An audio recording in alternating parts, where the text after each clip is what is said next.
All right, so I've got something special for you guys today.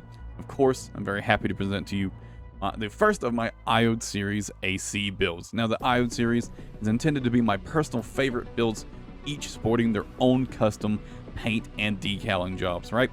Now, the namesake of the series, IOD, is a Lovecraftian outer god, also known as the Shining Hunter. As you can imagine, for the visual themes for these builds, I'm going to be leaning heavily into Lovecraftian themes, tentacles, eyes, teeth, stuff like that, right? Very Lovecraftian themed, visually. Now, as for the actual build itself, IOD 1 is a versatile, close to the mid-range bruiser, right? In the left and right hands, we're using double-triggered laser handguns. These are excellent weapons, great fire rate, good damage, decent impact, but more importantly, you can just fire these things like crazy. They're actually surprisingly difficult to overheat. You can charge them up to do a pretty solid amount of burst damage with I believe it's a 6-shot burst. And again, you can just fire these things like crazy. I've rarely overheat them. I've literally never run out of ammo with them, even though I just waste ammo like crazy. And of course, on the back, got the laser diffusion cannons, right? The diffusion laser cannons, but essentially the shotgun cannons. And man, these things are fantastic. Again, they're just shotguns, right? But they're on your back. You can be fired in tandem, of course, with your laser handguns.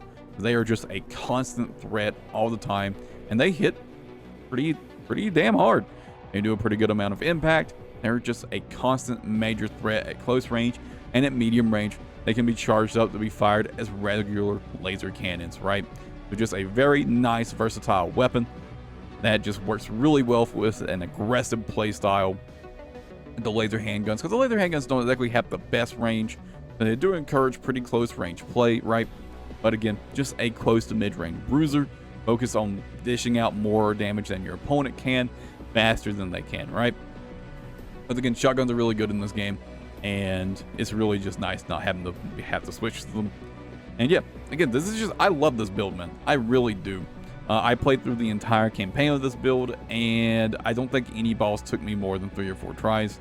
Even though I really suck at this game. I'm quite bad at this game, actually. I think that's enough going on about it, though. Let's get into a closer look at the paint job, show you what is going on, and then we'll get into the assembly, all right? And taking a quick look at the paint job here. First, I want to say if you're on PC, there will be a PC share code linked in the comments and descriptions. If you're not on PC, on the other hand, you're kind of just out of luck. I'm going to be honest, this paint job took a lot of time and effort to make, and I also used an app. I don't remember what the name of it is, but it's just a little thing where it'll take an image, it'll generate a decal and import it into your save for you. So I use that to like make the eyes and like the tentacle parts and stuff like that. So unfortunately, again, if you're not on PC, it's going to be incredibly difficult to replicate this build. I wouldn't really recommend it. You can take like the basic paint colors here, like the basic material types, and the RBG values. I'll provide all of those in the comments as well. But again, if you're not on PC, you're kind of really out of luck. Now, getting into like some small details here, there's like kind of eyes all over the head and core. The arms are covered in mouths and teeth that are like chomping down on like various bents. Also some eyes within some of the mouths, just for like more Lovecraftian. And of course, nothing is symmetrical on this build for the most part, at least in terms of the decaling. Everything's not symmetrical, right? I don't remember what the actual word is. But of course, I've got the tentacles kind of wrapping down the legs. I'm trying to have this kind of look like it's where I went back in the mech and back out, And of course, gonna have some tentacles or some eyes on the tentacles as well. But overall, I'm pretty happy with it. I like it a lot personally. But yeah, unfortunately, again, if you're not on PC, it's just not going to be reasonable to replicate this look. But now let's go ahead and get into the assembly and get in and talk about the stuff I chose. Now, I've already talked about the weapons in the intro, but let's go over them really quickly here. So, of course, first, we're double triggering 2 VP66 LH laser handguns. These are excellent, small, lightweight weapons. They do good damage, they do decent impact, and again, like I mentioned, you can fire these like crazy. They build up very little heat per shot, and you can just fire away rapidly. And of course, they've got tons of ammo to support that. And honestly, these are like my personal favorite weapons in the game. I love these things. They're so good. And again, you can just go crazy with them. You'll just never run out of ammo. And you'll overheat occasionally if you go too ham with them, right? But it's pretty rare, to be honest. Now again, getting into the back units, we've of course got 2 diffuse laser cannons, the laser shotguns, right? These are really, really good. Again, they hit quite hard. And, you know, in terms of back weapons, they're not like the hardest hitting weapons, of course, but they are shotguns. You can fire them quite quickly, you know, without needing charge up. You can fire them pretty rapidly too. Yeah, you can fire these pretty, you know, surprisingly often. You see the fire rate is 0.6, and it takes, I believe, 4 shots to overheat them, like like successive shots. I think it takes 4 shots to overheat. These might only be 3, but these can dish out a lot of damage in a pretty short amount of time. And again, very, very, very good. And they have that great versatility of the charge shot, essentially just being a regular laser cannon, right? Very, very, very good. Again, definitely one of my favorite back weapons for sure. Yeah, love these things. Now let's go ahead and get into the frame. Now for the frame, I will be honest, I considered aesthetics before all else. What I thought looked best is basically what I used. I did consider stats as well, right? To some extent. And for the head, the VP44S, other than being a head with pretty good all-around stats, I love how this thing looks. I especially felt like the top of the head's pretty blank slate. Gave me a really nice room to sort of run those sort of like lines of eyes, of course. And it's got that really, really nice glowing eye slit, of course, that I really, really, really love. Yeah, definitely love this head a lot. Now, for the core, the Alba is another one of my favorite looking cores. And, I mean, yeah, not too much to say about it. You know, in terms of stats-wise, it's not bad. It's got pretty good generator supply, you know. So, and a good booster efficiency as well. The attitude stability kind of sucks. But overall, it's a decent lighter weight core, right? Very, very, it's a good core, right? Now, for the arms, we are using the Firmeza arms, which are a pretty decent mix of firearm specialization and recoil control. It's actually pretty good arms for this build, to be honest, considering how rapidly we do fire those laser handguns. Actually, stat-wise, a pretty solid choice, right? But yeah, I also just love how these things looks. I love these shoulders, especially. I love these shoulders. Really, I think these are some like the sickest arms in the game personally. And for the legs, the VP422s, other than just being really good legs with like pretty nice carry capacity, actually not a lot of legs that I like appearance-wise that can actually carry this much, right?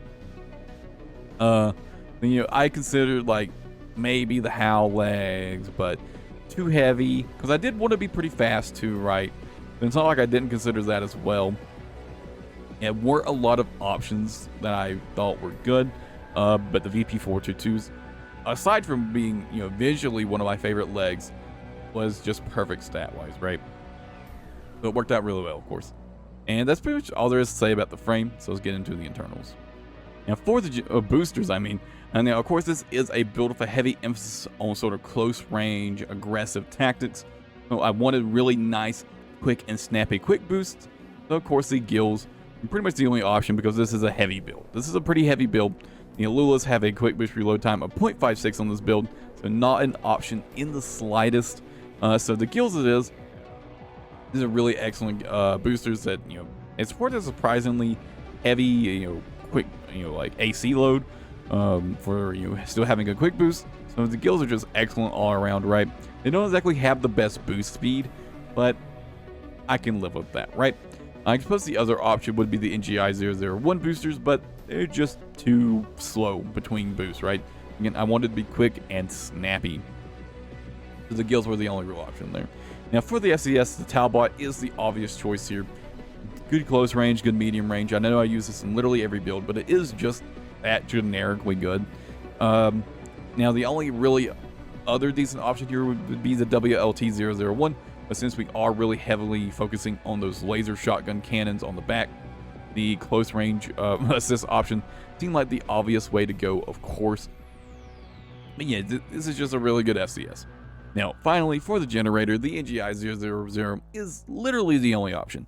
No other generator fits this build at all. It's either an energy shortfall or an overburden, or both, right? Literally nothing else fits.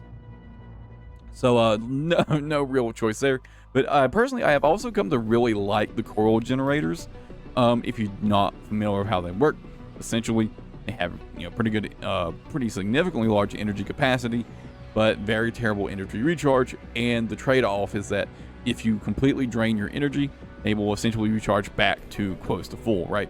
In the case of the NGI 000, the post-recovery energy supply is 3,300 out of the maximum 4,400, right?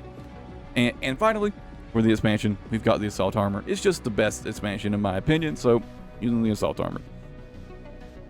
And that's all there is to say about the build. I hope you guys like it. I'll have more ACs in the series, hopefully pretty soon. The paint jobs on these take a pretty significant amount to make, and because of the part differences with the next build, I'm actually not sure how I want to go with painting it, to be honest. So I'm kind of stuck on it. But it might be a while for the IO2 video comes out. But yeah, again, I hope you guys enjoyed it. That's going to be it for this video. I'll catch you guys in the next one.